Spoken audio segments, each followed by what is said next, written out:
Hello viewers, আসসালামু আলাইকুম। Welcome back to my channel চাঁদ রেসিপি হাউস। আমি আজ আপনাদের মাঝে চিংড়ি মাছ দিয়ে করলা ভাজির রেসিপি নিয়ে হাজির হয়েছি। আশা করব আমার আজকের রেসিপিটি আপনাদের অনেক ভালো লাগবে। আর এই করলা ভাজিটি খেতে কিন্তু দারুণ মজা। যারা খেয়েছেন তারা তো খেয়েছেন, আর যারা এভাবে করে খাননি তারা অবশ্যই বাসায় তৈরি করে খেয়ে দেখবেন, খুবই মজা হয়। চলুন তাহলে দেখে নেই আমি কিভাবে এই করলা ভাজিটি করছি। এর জন্য চুলায় একটি প্যান বসিয়ে দিয়ে দিলাম হাফ কাপ পরিমাণ রান্নার তেল, দিয়ে দিলাম হাফ কাপ পরিমাণ পেঁয়াজ কুচি, তারপর দিয়ে দিলাম চিংড়ি মাছ। আপনারা ছোট ছোট চিংড়ি মাছও দিতে পারেন, আর আমি এখানে বড় চিংড়িগুলো ছোট ছোট করে কেটে নিয়েছি। চিংড়ি মাছটা দিয়ে একটু ভেজে নিচ্ছি। এভাবে চিংড়ি মাছটা যদি একটু ভেজে নেওয়া যায় তাহলে চিংড়ি মাছের একটা সুন্দর ঘ্রাণ পাওয়া যায়। এখন দিয়ে দিচ্ছি হলুদের গুঁড়ো হাফ চা চামচ, লাল মরিচের গুঁড়ো হাফ চা চামচ, ধনিয়ার গুঁড়ো হাফ চা চামচ, আর লবণ দিয়ে দিয়েছি স্বাদ অনুযায়ী। দিয়ে একটু নেড়ে চেড়ে মশলাটা ভেজে নিচ্ছি। এই করলা ভাজিটা করার সময় কিন্তু একটুও পানি দেওয়া যাবে না, আর এভাবেই করে রান্না করতে হবে। আপনারা কিন্তু একটু খেয়াল করে দেখবেন, আমি কিন্তু একটুও পানি দিইনি।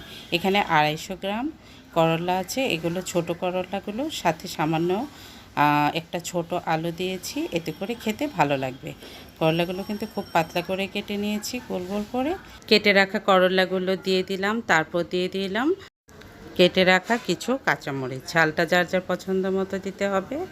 এখন খুব সুন্দরভাবে উল্টে পাল্টে নেড়ে চেড়ে দিচ্ছি। করলা ভাজি করার সময় কিন্তু চুলার আঁচটা একেবারে হাই থাকতে হবে, এতে করে করলা ভাজিটা খেতে একটু তিতা লাগবে না, আর রান্নাটাও কিন্তু ভালো হবে এবং এটার কালারটাও ঠিক থাকবে। আর একেবারে অনবরত নাড়াচাড়া করা যাবে না, একটু পর পর হালকাভাবে এভাবে নেড়েচেড়ে দিতে হবে। খুব বেশি নাড়াচাড়া করলে কিন্তু করলা ভাজিটা তিতা হয়ে যায়। এই তো আমি কিন্তু একটু নেড়েচেড়ে রেখে দিচ্ছি, তারপর আবারও এভাবে নেড়েচেড়ে নিচ্ছি। যখন দেখবেন আলুটা সেদ্ধ হয়ে গিয়েছে তখনই বুঝে নিতে হবে করলা ভাজিটা হয়ে গিয়েছে। আমি সম্পূর্ণ রান্নাটাই কিন্তু হাই হিটে করেছি, আর একটু পর পর নেড়েচেড়ে দিয়েছি। আমার করলা ভাজিটার কালারটা একদমই নষ্ট হয়নি, আর একেবারে গলেও যায়নি। আশা করব আপনারা এভাবে করলা ভাজি করে খাবেন। গরম ভাতের সাথে এই ভাজিটা দিয়ে ভাত খেয়ে দেখবেন কতটা মজা লাগে। আমি এখন একটি পরিবেশন পাত্রে এই ভাজিটা তুলে নিচ্ছি। দেখতেই পাচ্ছেন কতটা সুন্দর হয়েছে।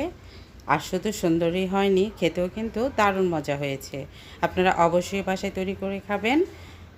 ভিডিওটি যদি ভালো লেগে থাকে আমার চ্যানেলটি সাবস্ক্রাইব করার অনুরোধ রইল। প্লিজ সাবস্ক্রাইব করে পাশে থাকা বেল বাটনে ক্লিক করে রাখবেন, এতে করে আমার পরবর্তী ভিডিওর নোটিফিকেশন পৌঁছে যাবে সবার আগে আপনার কাছে। সবাই ভালো থাকবেন, আমাদের জন্য দোয়া করবেন। আমার পরবর্তী ভিডিওর দেখার আমন্ত্রণ জানিয়ে আজকের মতো বিদায় নেব।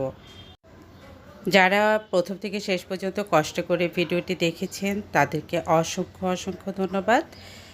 সবাই ভালো থাকবেন, আমাদের জন্য দোয়া করবেন। আজকের মতো বিদায় নিচ্ছি। আল্লাহ হাফেজ।